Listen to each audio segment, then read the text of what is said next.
ये आकाशवाणी है। प्रस्तुत है हमारा विशेष कार्यक्रम संदेश टू सोल्जर्स।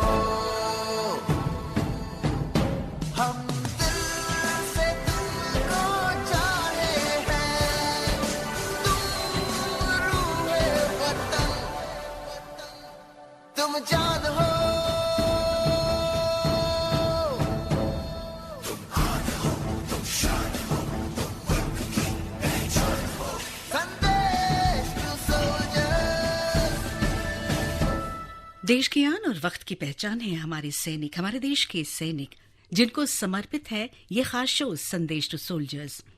इन्हीं के पराक्रम और इन्हीं की जिंदगी की बातें होती हैं शो में। और जब भी ये स्टूडियो में आते हैं ना, तो एक अलग सा माहौल बन जाता है, जहां होती हैं देश प्रेम की बातें, उनके शौर्य की, उनके समर्पण की बातें होती हैं। Welcome to Sandesh to soldiers. और आज हमारे साथ स्टूडियो में है Indian naval veteran Ravi Kumar Khare. बहुत बहुत स्वागत आपका। धन्यवाद शैली जी। आपकी यात्रा की बातें हम करेंगे, डेफिनेटली करेंगे। और आकाशवाणी आकर के कैसा लग रहा है आपको? शैली जी, सबसे पहले मैं आकाशवाणी को धन्यवाद देना चाहता हूं मुझे ये मौका देने के लिए। और खास धन्यवाद मैं इंडियन नेवी को देना चाहता हूं, जिसने मुझे इस मुकाम तक पहुंचाया। आकाशवाणी आकर मुझे बहुत अच्छा लगा और बातों का सिलसिला बांधते हैं आगे। और आपकी जर्नी की बातें होंगी। और अपने देश को हर मुश्किल से निकाल के लाते हैं हमारे सैनिक, हमारे देश के सैनिक, जिन पर हमें बहुत ही गर्व है। उनकी शौर्य गाथा हम सुनते हैं संदेश टू सोल्जर्स में। रवि जी, 12th के बाद इंडियन नेवी आपने ज्वाइन कर लिया। इंस्पिरेशन बहुत तगड़ा था या परिवार में परंपरा थी या प्रेरणा थी? शैली जी, परिवार में तो कोई ऐसी परंपरा नहीं थी, क्योंकि मेरे परिवार में कोई भी फौज में नहीं रहा। लेकिन हाँ, जो सबसे इम्पोर्टेंट, सबसे मेन जो सोर्स होता है इंस्पिरेशन का, वो हमें परिवार से ही मिलता है। मैं जबलपुर मध्य प्रदेश का रहने वाला हूँ। वहाँ पे इंडियन आर्मी का बहुत बड़ा बेस है। और सुबह उठ के घूमना टहलना हमारी हमेशा दिनचर्या में रही थी। जब हम छोटे थे तो सुबह जब हम भागते थे तो हम देखते थे कि इंडियन आर्मी के जो फौजी थे वो सुबह शाम जो लगे रहते थे, मेहनत करते थे। तो उनको देख के एक जज्बा आया कि हमें भी फौज में जाना चाहिए। साथ ही वहाँ एक यूनिट है आर्मी की, सेंट्रल ऑर्डिनेंस डिपो, जिसमें मेरे पिताजी कार्यरत थे। तो कई बार उनके ऑफिस में भी आना जाना रहा, कई बार हमने परेड देखी। तो ये सारी चीज़ों ने हमको आकर्षित किया कि हम एक यूनिफॉर्म सर्विस की तरफ जाएं, क्योंकि उनका डिसिप्लिन, उनके एडवेंचर्स, उनकी फिजिकल एक्टिविटीज, सब चीज़ देख के जो मन उनकी तरफ आकर्षित होता है, उन सब चीज़ों ने मुझे प्रेरित किया कि मैं भी एक फौज का हिस्सा बनूं। बहुत खूब, बहुत आनंद आता है ना इस तरह की बातें करने में, क्योंकि हमारे जितने लिसनर्स भी हैं वो भी बहुत दिल से जुड़ते हैं। हमारे साथ कीर्ति बिष्ट जुड़ गई हैं, आपको अभिनंदन कर रही हैं दिल्ली छावनी से। अच्छा जी। हमारे साथ जुड़े हैं तमिलनाडु से श्रीरंगम राजेश जी, तिरुचिरापल्ली तमिलनाडु से। एंड वो कह रहे हैं आपको सुन रहा हूँ सर, इंतजार कर रहा हूँ कि आपकी बातें सुनेंगे। जय हिंद, जय भारत, इस तरह की बातें, ये सिलसिला शुरू हो जाता है, क्योंकि पूरा देश बंध जाता है आपके साथ, आपकी बातों के साथ। कैसी होती है लाइफ सेलर्स की, किस तरह से जीते हैं उस लाइफ को? मैम, फौज चाहे इंडियन आर्मी हो, चाहे इंडियन एयरफोर्स हो, चाहे इंडियन नेवी हो, फौज की लाइफ बाहर देखने वाले लोगों को लगती है कि काफी टफ है, और होती भी है। मुश्किलातें होती हैं। इंडियन सेलर्स की लाइफ में भी काफी मुश्किलें होती हैं। इंडियन नेवी के जो सेलर्स होते हैं वो दिन रात मेहनत करके हमारे जहाजों को लड़ने के लिए हमेशा रेडी रखते हैं। तो मुश्किलातें होती हैं। काफी टफ ट्रेनिंग के बाद एक सेलर, एक नौसैनिक जहाजों पे जाता है, अपने जो भी उनको डिपार्टमेंट मिला रहता है, जो भी फील्ड में उनकी स्पेशलाइजेशन कराई जाती है, उस फील्ड में जाके वो अपने देश के लिए अपनी शिप को तैयार रखते हैं, ताकि उनके द्वारा वो जिस शिप में पोस्टेड हो वो हमेशा वॉर के लिए रेडी रहे और देश की सुरक्षा के लिए हमेशा अग्रसर रहे। ओके, एक आम समझ के लिए एक टिपिकल डे किस तरह का होता है एक सेलर का? मतलब सुबह से रात तक किस तरह से, how do they spend the time? Because चारों तरफ उस तरह की जल की बात। जी बिल्कुल मैम, ये उत्सुकता हर किसी के मन में होती है कि इंडियन नेवी जब शिप चली जाती है बीच समुद्र में तो वो लोग करते क्या होंगे। इनफैक्ट जब मैंने सर्विस ज्वाइन नहीं की थी तब मुझे भी लगता था, और फिर जाके मुझे एहसास हुआ कि इंडियन नेवी के जो सेलर्स होते हैं उनकी लाइफ कितनी बिजी होती है और साथ ही साथ कितनी इंपॉर्टेंट होती है, क्योंकि उनकी जो दिनचर्या होती है वो ना सिर्फ उनको मानसिक और शारीरिक रूप से एक स्ट्रांग इंसान बनाती है, बल्कि अगर उनके द्वारा जो चीजें की जाती है, जो एक्टिविटीज होती हैं, वो हमारे ऑपरेशनल कमिटमेंट्स को पूरा करने के लिए भी उतनी ही जरूरत होती है।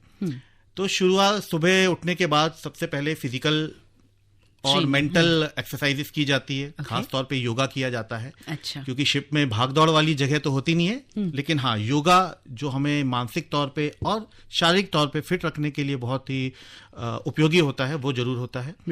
उसके बाद फिर हमारी जो कि दिन की ऑपरेशनल एक्टिविटीज होती है उस शिप की, उसमें वो लोग लीन हो जाते हैं, जिसमें उनको अपने स्पेशलाइजेशन से रिलेटेड काम करना पड़ता है, अपने इक्विपमेंट्स पे काम करना पड़ता है, अपनी गन्स पे काम करना पड़ता है। फिर लंच के बाद दिन भर की सारी ऑपरेशनल एक्टिविटी करने के बाद उनको थोड़ा सा रिक्रिएशनल का टाइम दिया जाता है, ताकि परिवार से दूर रह के उनको ये महसूस ना हो कि उनका कोई देखभाल करने वाला नहीं है, एकांत महसूस ना हो। और मानसिक तौर पे इंसान को चुस्त दुरुस्त रखने के लिए ये बहुत जरूरी है कि उनको रिक्रिएशनल वाली एक्टिविटीज भी कराई जाए। तो ऑपरेशनल एक्टिविटी के बाद फिर शाम को रिक्रिएशनल एक्टिविटीज होती है। फिर धीरे धीरे वही सूर्यास्त के बाद कुछ लोगों की ड्यूटी होती है। शिप तो हमेशा चलता रहता है, तो वॉच के हिसाब से ड्यूटी राउंड द क्लॉक चलती रहती है। ऑल राइट, सो बड़े इंस्पिरेशन के साथ शुरुआत होती है with exercise, mental and physical, जो हम लोग के लिए भी प्रेरणादायक बात होती है। आपने बड़ा वो जो खूबसूरत हिस्सा होता है पूरे दिन का, वो एंटरटेनमेंट वाला, रिक्रिएशन वाला, उसको जरा विस्तार से बताइए, किस तरह से एंटरटेनमेंट करते हैं? कुछ गीत संगीत चलता है? मैं ये बताना चाहूंगा कि जो जहाज होता है उसकी अलग अलग जहाजों की अलग अलग ऑपरेशनल कमिटमेंट्स होते हैं। राइट। तो ऑपरेशनल कमिटमेंट्स तभी सक्सेसफुली निभा पाते हैं जब उसके नौसैनिक अपनी तरीके से पूरी क्षमता के साथ काम करें। तो उनके मानसिक हेल्थ के लिए बहुत जरूरी है कि रिक्रिएशनल एक्टिविटीज की जाए, उनको ऐसी चीजों में लगाया जाए जहां उनकी पॉजिटिव थॉट्स और डेवलप हो, उनकी सोच में प्रगति हो। तो इसी को आगे रखते हुए रिक्रिएशनल एक्टिविटीज में उनके वेरियस कॉम्पिटिशन्स होते हैं, काफी सारे डिपार्टमेंट्स होते हैं, तो उनके बीच में गाने बजाने का प्रोग्राम होता है, कुकिंग कंपटीशन होते हैं, क्विज कंपटीशन होता है, इंडोर गेम्स होते हैं। तो कुल मिला के ये है कि एक नौसैनिक को जहाज में हमेशा बिजी रखा जाता है, ताकि उसका मेंटल और फिजिकल डेवलपमेंट होता रहे। Absolutely, this is brilliant. और मैंने इस खास तौर पे इस पे रोशनी इसलिए डालती क्योंकि आप रवि कुमार जी, पूर्व नौसैनिक तो आप हैं, देश प्रेम का जज्बा है, देश को आपने सर्व किया है, लेकिन सुर, लय और ताल की समझ भी खूब आप रखते हैं, आवाज भी बहुत सधी हुई है। तो आपकी जो हमारे लिसनर्स हैं, एक जो सरप्राइज पैकेज हमने सोचा था थोड़ी देर बाद करेंगे, लेकिन इतनी उत्सुकता, इतनी तत्परता है कि सुनना चाहेंगे, जानना चाहेंगे कि ये जो आपकी आवाज है, जिसको आपने साधा है और लोगों को एंटरटेन किया है, उसकी एक झलक अगर आज मिल जाए हमें आकाशवाणी के माध्यम से। चलिए ठीक है शैली जी, आपने एक खास रिक्वेस्ट की है तो मैं जरूर आपको सुना दो पंक्तियां जरूर सुनाना चाहूंगा मेरे बहुत ही मन पसंदीदा गीत से, जो कि पुरानी फिल्म है बुढ़ा मिल गया से किशोर कुमार जी का। और जब भी मुझे कोई बोलता है कि कोई गीत सुनाओ तो मेरे मुंह से सबसे पहले गाना यही आता है। तो चंद लाइनें मैं आज के लिसनर्स के लिए गाना चाहूंगा। रात कली एक ख्वाब में आई और गले का हार हुई, रात कली एक ख्वाब में आई और गले का हार हुई, सुबह को जब हम नींद से जागे आंख उन्हीं से चार हुई, रात कली एक ख्वाब में आई और गले का हार हुई। सुबह को जब हम नींद से जागे आँख तुम्हीं से चार हुई, रात कली एक ख्वाब में आई और गले का हार हुई। आगे बढ़ते हैं और जानने की कोशिश करते हैं आपका जो जॉब है एज अ सेलर। आपको शिप को नेविगेट करने का एक जिम्मा बहुत महत्वपूर्ण होता है। इस काम को कैसे किया जाता है? नौसैनिक जब एक बेसिक ट्रेनिंग करके निकलता है तो उसके बाद उसकी प्रोफेशनल ट्रेनिंग की जाती है, जिसमें उसको अलग अलग डिपार्टमेंट के स्पेशलाइजेशंस कराए जाते हैं। उनमें से एक स्पेशलाइजेशन होता है नेविगेशन एंड डायरेक्शन का, जो कि स्पेशलाइजेशन मेरा भी था। और उसके बाद जब हम जहाज़ों में जाते हैं तो हमें अपने स्पेशलाइजेशन के हिसाब से उस जहाज पे परफॉर्म करना पड़ता है। उस जहाज में जो नेविगेशन एंड डायरेक्शन के इक्विपमेंट्स होते हैं उनको मैनेज करना पड़ता है।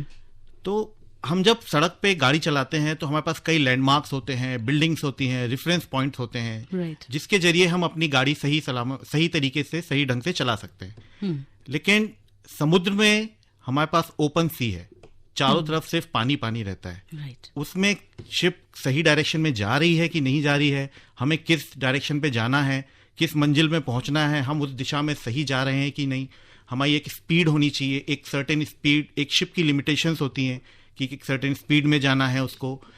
समुद्र में अलग अलग तरीके के वेरिएशंस होते हैं, कहीं डेप्थ ज़्यादा होती है, कहीं डेप्थ कम होती है। उस हिसाब से हमें अपनी शिप की स्टेबिलिटी मेंटेन करके रखनी पड़ती है। कहीं वेव्स का नेचर अलग होता है। एट शोर साइड में वेव्स थोड़ी ज़्यादा तूफानी होती हैं, एट सी बीच सी में थोड़ा सा कंट्रोल में रहती हैं। तो ये सारे फैक्टर्स को नेविगेशन एंड डायरेक्शन टीम जो होती है वो इफेक्टिवली मैनेज करते हैं। और उनके पास जो वेरियस इक्विपमेंट्स होते हैं जहाज में, उनकी मदद से वो ऐसा डेटा जनरेट करते हैं और उस डेटा को ऐसा प्रोसेस करते हैं ताकि शिप को चलाने में आसानी हो सके। ऑल राइट, आप सुन रहे हैं आवाज रवि कुमार खरे जी की, जो इंडियन नेवल वेटरन है। आप भी इनके पास अपने संदेश भेज सकते हैं। बहुत सुंदर आपकी आवाज है, ऐसा कीर्ति जी बता रही हैं, और पूरा देश भी लगातार सिलसिला यहाँ बंधा हुआ है। बहुत अच्छा गाते हैं आप। और कौन जुड़ गए? मधुसूदन जी भी जुड़ गए हैं। अच्छा, इंडियन नेवी में क्या ऐसे चैलेंजेस हैं जो शायद आर्मी में, एयरफोर्स में ना हो? ऐसी कोई बात? शैली जी, मैं ये बताना चाहूँगा कि इंडियन आर्मी हो, चाहे एयरफोर्स हो, चाहे नेवी हो, हर एक आर्म फोर्स का अपना एक रोल होता है, अपनी एक लिमिटेशंस होती हैं, अपने चैलेंजेस होते हैं। लेकिन इंडियन नेवी में कुछ ऐसे चैलेंजेस हैं जो मुझे लगता है शायद इंडियन एयरफोर्स या आर्मी में नहीं होते होंगे। और आज के पर्सपेक्टिव में देखूं तो सबसे ज़्यादा इम्पॉर्टेंट इशू है कनेक्टिविटी का इशू। क्योंकि जब बीच समुद्र में एक शिप चली जाती है तो उसके अंदर जितने भी नौसैनिक होते हैं उनके पास कोई कनेक्टिविटी का साधन नहीं होता। वो अपने परिवार से एकदम कट ऑफ हो जाते हैं, चाहे वो 10 दिन के लिए हो, चाहे 1 महीने के लिए हो, डिपेंडिंग अपॉन कि वो शिप किस कमिटमेंट के लिए जा रहा है। एक कभी 2 महीना 3 महीना के लिए भी जाते हैं, तो उस दौरान उनकी कनेक्टिविटी अपने परिवार से छूट जाती है। तो आज के दौर में अगर आप कनेक्ट नहीं हो सकते, जहाँ की टेक्नोलॉजी इतनी ज़्यादा डेवलप हो चुकी है, तो अगर कनेक्टिविटी आप मिस करते हैं तो रियली आप बहुत बड़ा एक चैलेंज है लाइफ में। तो इसीलिए मैं सोचता हूँ कि नौसैनिकों में ये बहुत बड़ा चैलेंज है। एब्सोल्युटली, स्पेशली आज के युवा अगर इस बात को ज्यादा सोच नहीं पाते हैं कि बिना कनेक्ट किए हुए, ऐसे में परिवार एक स्तंभ की तरह रहता है। परिवार से बहुत समय तक बहुत दूर रहते हैं आप, वो भी एक चैलेंज होता है। जी बिल्कुल, परिवार के पास रहना हर किसी को अच्छा लगता है, और परिवार का जैसा सपोर्ट कोई नहीं दे सकता, चाहे वो पेरेंट्स हो, वाइफ हो, बच्चे हो, इनका पास होना ही आपकी असली ताकत होती है। और जब आप बीच समुद्र में चले जाते हैं तो जिस हिसाब से इंडियन नेवी आपका केयर करती है वो एक परिवार की तरह ही रखती है आपको। लेकिन हाँ, जो परिवार, अपने परिवार से दूर रहने का जो एक कमी महसूस होती है वो हमेशा नौसैनिकों के दिल में लगी रहती है।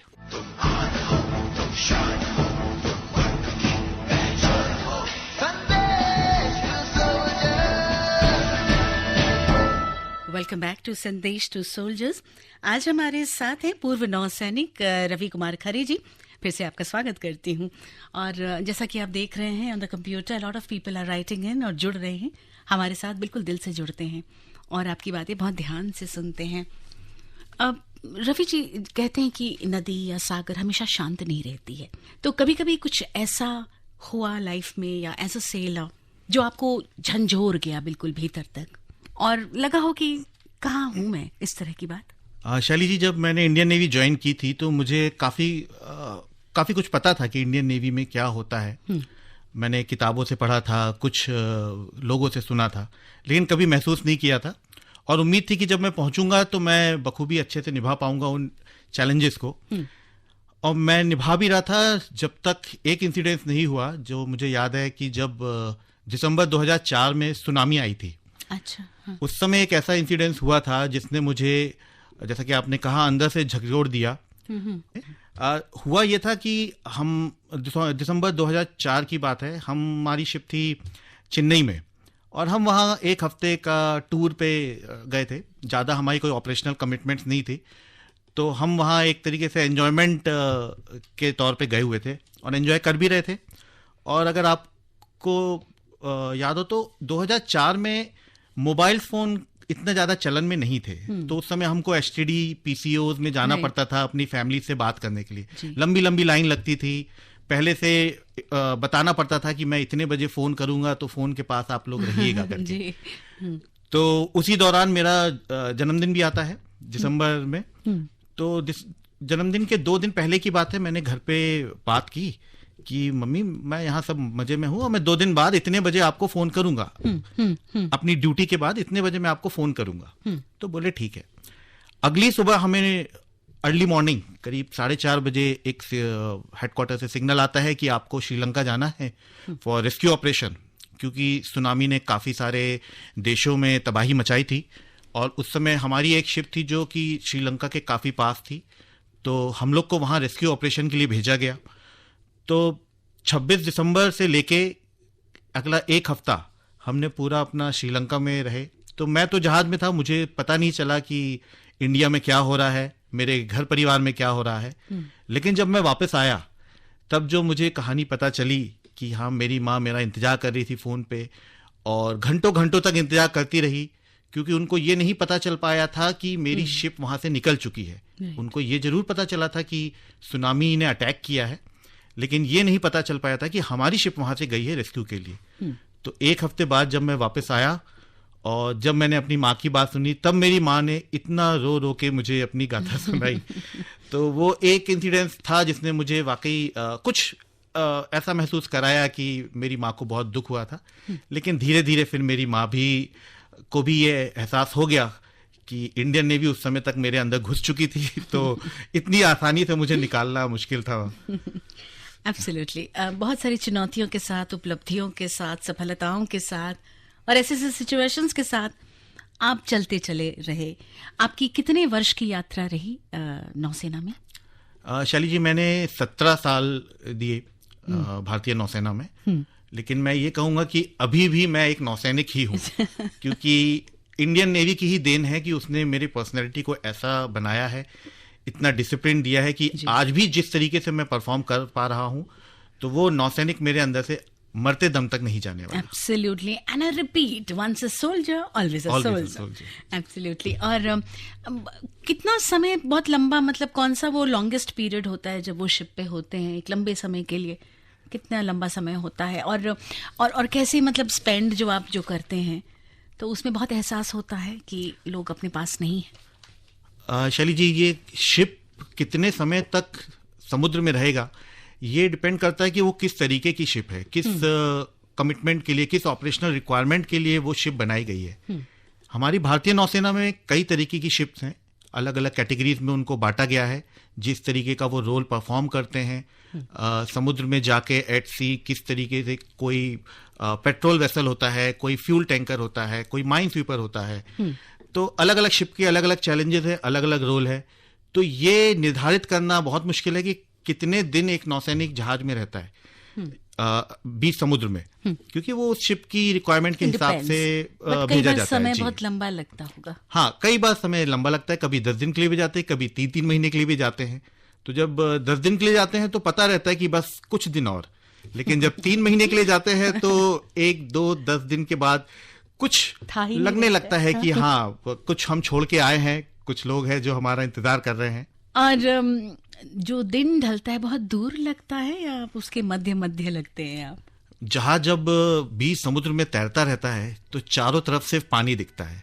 दूर कहीं क्षितिज पे हमको दिखता है, खासकर सनराइज और सनसेट के टाइम पे, कि जो सूरज की चमक होती है, जो सूरज के आसपास जो आसमान दिखता है, वो दृश्य दिन भर की सारी थकान मिटा देता है। वो दृश्य देखने के लिए लोग तरसते होंगे।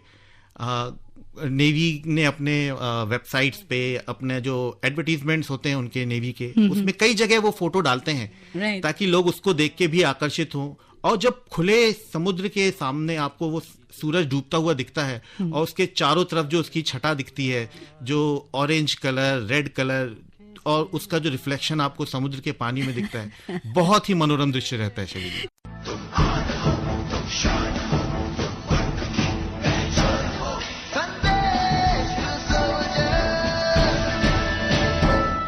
एब्सोल्युटली, ये शो बहुत खूबसूरत है, आपके लिए है, आपके दिल के बहुत करीब है, जिसका नाम है संदेश टू सोल्जर्स। और आज हमारे साथ है पूर्व नौसैनिक रवि कुमार खरे जी। देखिए किस तरह से देश के लोग हमसे जुड़ते हैं। और यहाँ पर पीसी जोशी लिखते हैं वैशाली गाजियाबाद से, we always respect our defence personal. यहाँ पर मैसेज आया है मोहन राव जी का, and then listening, very good to listen to you, he is saying his name, अभी नाम नहीं लिखा है इन्होंने, और ये कहा है कि it's very good to listen to you. Prakash Shinde ji Mumbai से लिखते हैं कि बहुत अच्छा लग रहा है, आप गाना भी बहुत अच्छा गाते हैं। और ये लव शुक्ला जी सीतापुर से लिखते हैं, इन्होंने चंद लाइनें आपके लिए लिखी हैं और ये भविष्य के लिए बहुत शुभकामनाएं दे रही हैं। Kirti, thank you very much, thank you so much. और यहाँ पे एक बहुत ही स्पेशल सा मैसेज मुझे दिख रहा है, कौन सा स्पेशल मैसेज है इस पर अभी आते हैं। यस एब्सोल्युटली, अभी पढ़ते हैं इस मैसेज को, बहुत स्पेशल है इसलिए समय ज़रूर लगेगा इस पर जाने के लिए डेफिनेटली। ये आपसे मैं ये जानना चाहती हूँ कि जो आपकी ट्रेनिंग के दौरान या फिर आप लोग जब ट्रेनिंग करते हैं तो बहुत ही टफ होती होगी, ऐसा हम मानते हैं। एक आम सोच ये कहती है कि टफ होती है, लेकिन उस टफ ट्रेनिंग के दौरान भी बहुत सारी मजेदार बातें होती होंगी क्योंकि आपके साथ ही साथ में होते होंगे। तो कुछ ऐसी बातें, कुछ वाकया याद है? जब चाहे इंडियन आर्मी, एयरफोर्स या नेवी हो, जब इनकी ज्वाइनिंग होती है तो उस समय जो ज्वाइन करने के लिए कैंडिडेट निकलता है, या तो 12th के बाद निकलता है या ग्रेजुएशन के बाद निकलता है, तो बोलते हैं ना कि एक कच्ची मिट्टी रहती है और फिर उसको शेप दिया जाता है। तो ये ट्रेनिंग एक बहुत ही महत्वपूर्ण रोल प्ले करती है किसी भी आर्म्ड फोर्सेस में, कि जो कैंडिडेट है वो किस तरीके से आगे चल के अपना आर्म्ड फोर्स का जीवन व्यतीत करने वाला है। और ट्रेनिंग इसीलिए थोड़ी सी रिगरस बनाई जाती है, थोड़ी सी टफ बनाई जाती है, ताकि उनको जो भी आने वाले फिजिकल और मेंटल चैलेंजेस हैं उनके लिए उनको तैयार किया जा सके। लेकिन हाँ, जो आपने बहुत ही राइटली यू हैव मेंशन्ड कि जो साथी होते हैं वो इस ट्रेनिंग को इतनी आनंदमयी बना देते हैं कि आपको पता ही नहीं चलता कि आप एक टफ फेज से गुजर रहे हैं। जब आप किसी भी नए ट्रेनिंग में जाते हैं या किसी भी नए काम के लिए जाते हैं तो शुरुआत में जरूर आपको लगता है कि हाँ, ये चीज आपसे एडजस्ट नहीं हो रही है या बहुत ही कठिन है, मुझसे नहीं हो पाएगा। लेकिन जब आपके दोस्त यार आपके बन जाते हैं तब उसी टफ चीज को कितनी स्मूथली आप निकाल लेते हैं ये आपको भी नहीं पता चलता। फौज की कोई भी ट्रेनिंग मजेदार है या टफ है, ये इस बात पे निर्भर करता है कि आप किसके साथ ट्रेनिंग कर रहे हैं, क्योंकि फौज में ट्रेनिंग रुकती नहीं है, फौज में कंटिन्यूअस ट्रेनिंग चलती रहती है। पहले ट्रेनिंग होगी, फिर कुछ दिन आपको जॉब में रखा जाएगा, फिर ट्रेनिंग होगी, हर प्रमोशन के पहले ट्रेनिंग, और ट्रेनिंग नहीं होगी तो इंसान ना जो सोल्जर है वो ना फिजिकली फिट हो पाएगा ना मेंटली आगे के लिए प्रिपेयर हो पाएगा। तो ये जो दोस्त बनते हैं थ्रू आउट आपकी ट्रेनिंग लाइफ, थ्रू आउट आपका प्रोफेशनल लाइफ, ये दोस्तों के साथ अगर आप कहीं ट्रेनिंग में जाते हैं तो आपकी पुरानी बातें याद आ जाती हैं। तो कितना ही आपके सीनियर स्ट्रिक्ट हो, लेकिन इन बातों की वजह से वही सारी स्ट्रिक्टनेस आपकी रह जाती है और आप एंजॉय करने लेते हो। चाहे आपको पनिशमेंट मिले, चाहे आपके फेवर में कुछ बात हो, चाहे आप एंजॉयमेंट कर रहे हो, ट्रेनिंग के जितने भी फेजेस हैं वो सारे बहुत ही आनंदमय तरीके से निकल जाते हैं।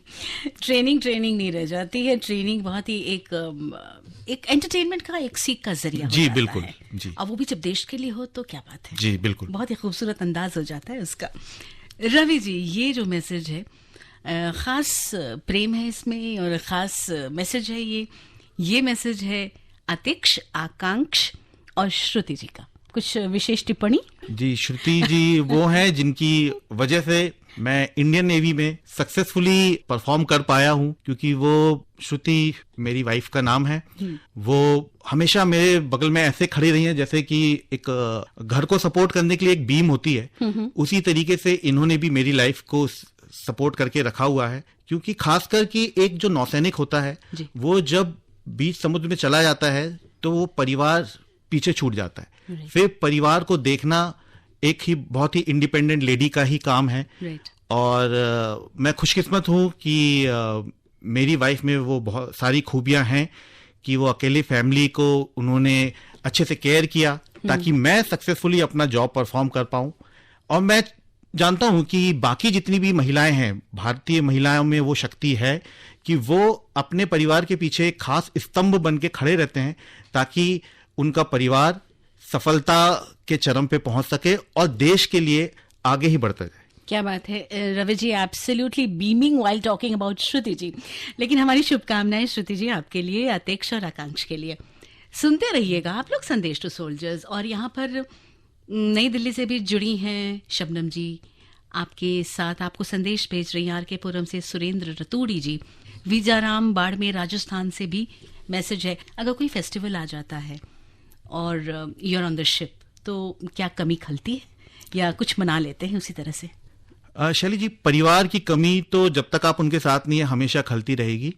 जैसा कि मैंने पहले भी बताया कि इंडियन नेवी एक हमारा डिस्टेंट परिवार के रूप में ही रहता है, क्योंकि वो हमें जिस तरीके से हमारी केयर करता है, हमारी देखभाल करता है, ना सिर्फ इंडियन नेवी बल्कि इंडियन एयरफोर्स, आर्मी या और भी जो फोर्सेज हैं वो अपने जवानों की जिस तरीके से केयर करती है, उनके पीछे उनके परिवार का जो ख्याल रखती है, वो एक परिवार के सदस्य की तरह ही उनको डील करती हैं।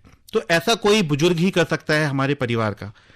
तो इसीलिए मैं इंडियन नेवी का हमेशा शुक्रगुजार रहूंगा कि उन्होंने मुझे, मेरे परिवार को सपोर्ट किया। और जैसे आपने फेस्टिवल की बात कही, तो हाँ, फेस्टिवल्स में, खास तौर पे फेस्टिवल्स में घर के पकवान हमेशा याद आते हैं। आप किसी भी फोर्सेस में जाएं, अगर आप दूर हों तो घर का जो खाना है वो आप हमेशा मिस करते हैं। तो जो फेस्टिवल के एंटरटेनमेंट वाला सीन है वो आपको फौज पूरा करके देती है। भिगा देगी आपको, होली है तो भिगा देगी, रंगों से सराबोर कर देगी, लेकिन जो घर की बनी हुई गुजिया है, माँ के हाथ का खाना है, बीवी के हाथ का खाना है, बच्चों का प्यार है, वो चीजें जरूर हम कहीं ना कहीं मिस करते हैं। Very well said. कहते हैं ना, दिल है छोटा सा और आशा भी छोटी सी है। आप जुड़े रहिए संदेश टू सोल्जर से। हमारी बातचीत हो रही है रवि जी से, रवि कुमार खरे जी से, and he is an Indian naval veteran. के बारे में चंद्रकांता नाहर जी लिखती हैं कि बहुत सरल, बहुत मेहनती इंसान है, इनके व्यक्तित्व से बहुत कुछ सीखने को मिलता है। बहुत प्यारी बात है। इससे मेरा एक सवाल निकलता है कि इंडियन नेवी में जितने बॉयज एंड गर्ल्स आना चाहते हैं उनको आप किस तरह से कहेंगे कि क्या वो एट्रीब्यूट्स हैं, क्या वो कैरेक्टरिस्टिक्स हैं, किस तरह की बातें आपके व्यक्तित्व में होनी चाहिए, क्या चाह होनी चाहिए? शैली जी, सबसे पहले तो मैं ये कहना चाहूँगा उन सभी को जिन्होंने ये प्लान कर लिया कि मुझे इंडियन नेवी ज्वाइन करना है, उनको मैं सबसे पहले कॉन्ग्रेचुलेट करना चाहूँगा, बधाई देना चाहूँगा कि उनका डिसीजन बहुत ही सही है। क्योंकि फौज में आना, इंडियन नेवी में आना एक बहुत ही गर्व की बात है। और जो राह हमें फौज दिखाती है, जिस तरीके से वो हमें ग्रूम करती है, वैसा शायद ही कोई ऑर्गेनाइजेशन होगा जो कि करता होगा। अब आई बात कि उनको क्या तैयारियां करनी चाहिए, किस तरीके के कैरेक्टरिस्टिक्स होने चाहिए, क्या एट्रीब्यूट्स होने चाहिए। नेवी में अलग अलग लेवल पे अलग अलग तरह की एंट्रीज होती हैं। ऑफिसर्स की एंट्रीज अलग होती है, सेलर्स की एंट्रीज अलग होती है, अलग अलग क्वालिफिकेशंस होते हैं।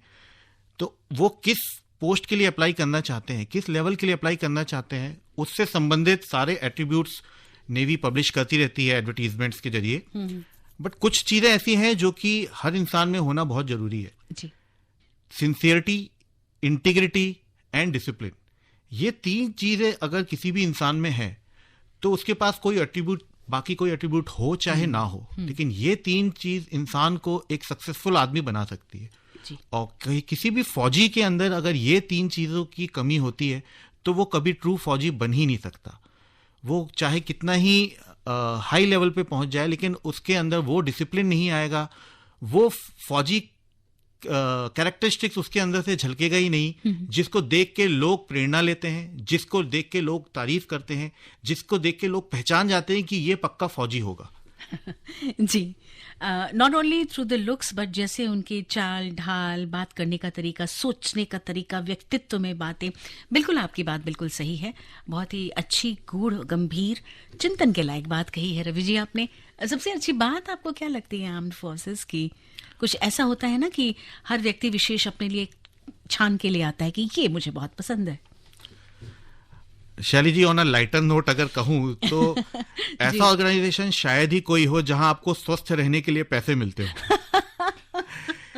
Very well sir. क्योंकि जितने ज्यादा आप मानसिक और शारीरिक रूप से स्वस्थ रहेंगे, फौज में आपकी वैल्यू उतनी ही बढ़ेगी। सीनियर भी आपकी उतनी ही रिस्पेक्ट करेंगे, जूनियर भी आपकी उतनी ही रिस्पेक्ट करेंगे, उतने ही आपके प्रमोशनल एवेन्यूज खुलेंगे आगे, उतनी ही अच्छी ट्रेनिंग्स में आपको मिलेगा, उतनी अच्छी पोस्टिंग्स मिलेंगी। बट हाँ, मानसिक और शारीरिक रूप से स्वस्थ रहना बहुत ही इंपॉर्टेंट है किसी भी फौजी के लिए।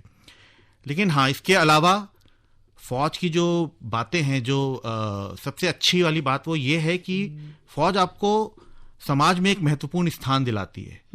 जो कच्चे घड़े को, कच्ची मिट्टी को एक घड़े का रूप देने वाली जो कहावत है हमारे काफी सारी किताबों में कही जाती है, तो वो जो रॉ एक कैंडिडेट निकलता है आफ्टर हिज स्कूल और आफ्टर हिज कॉलेज, उसको एक सही डायरेक्शन देना, सही निर्धारित डेस्टिनेशन तक पहुंचाना, ये एक फौज का बहुत बड़ा रोल है और यही एक फौज की बहुत अच्छी बात है।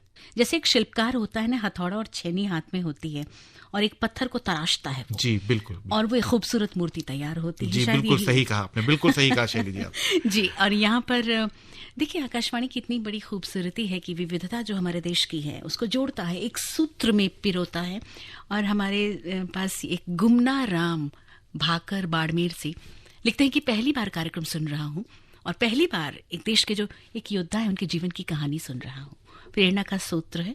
थैंक यू रवि कुमार खरी सर जी। और ये विशेष का सिलसिला तो बंधा ही हुआ है, सुनील जी भेज रहे हैं यहाँ विशेष, और यहाँ पर कर्नाटक स्टेट विजयपुर से ये शुभकामनाएं दे रहे हैं, देश के कई प्रांत से, कोने से। अब रवि जी, अगर आप अपने कई वर्षों तक अपनी सेवाएं दी हैं नौसेना में, जब आप देखते हैं बदलाव तो बहुत आए हैं, आगे बढ़ा है, ग्रोथ हुआ है, डेवलपमेंट हुआ है, बहुत सारी चीजें बदलती हैं, किस तरह से आप इसको डिस्क्राइब करेंगे अपने शब्दों में?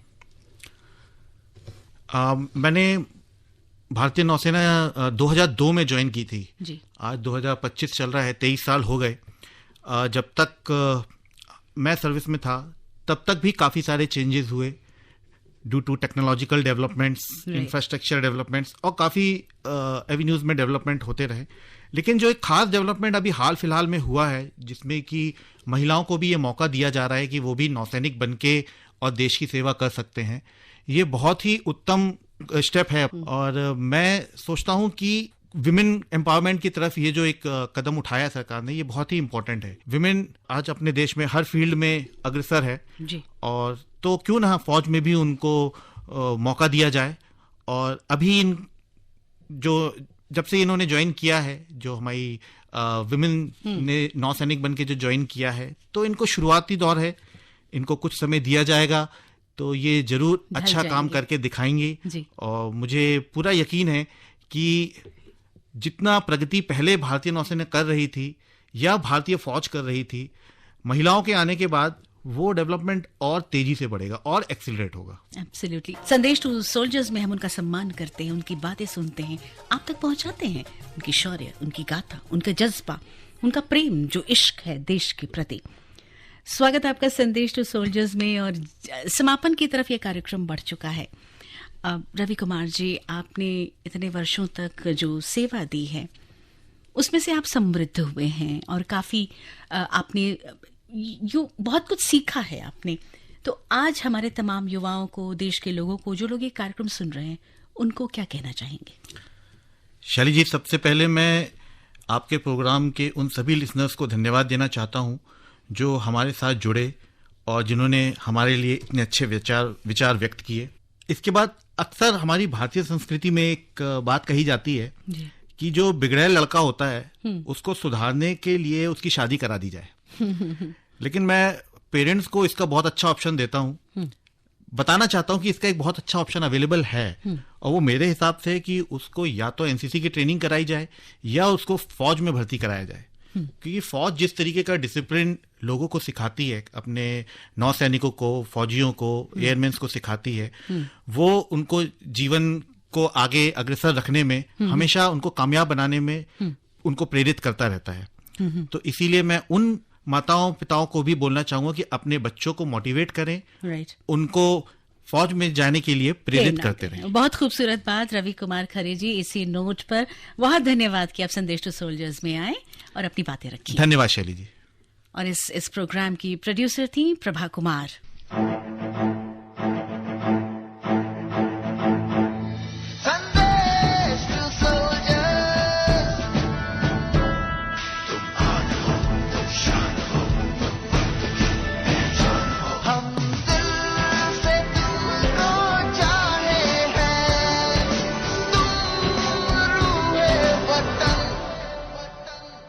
तुम जान हो,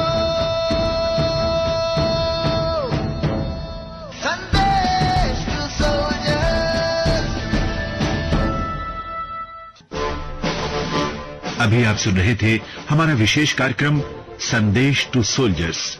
ये कार्यक्रम आकाशवाणी के दिल्ली केंद्र से प्रसारित किया गया।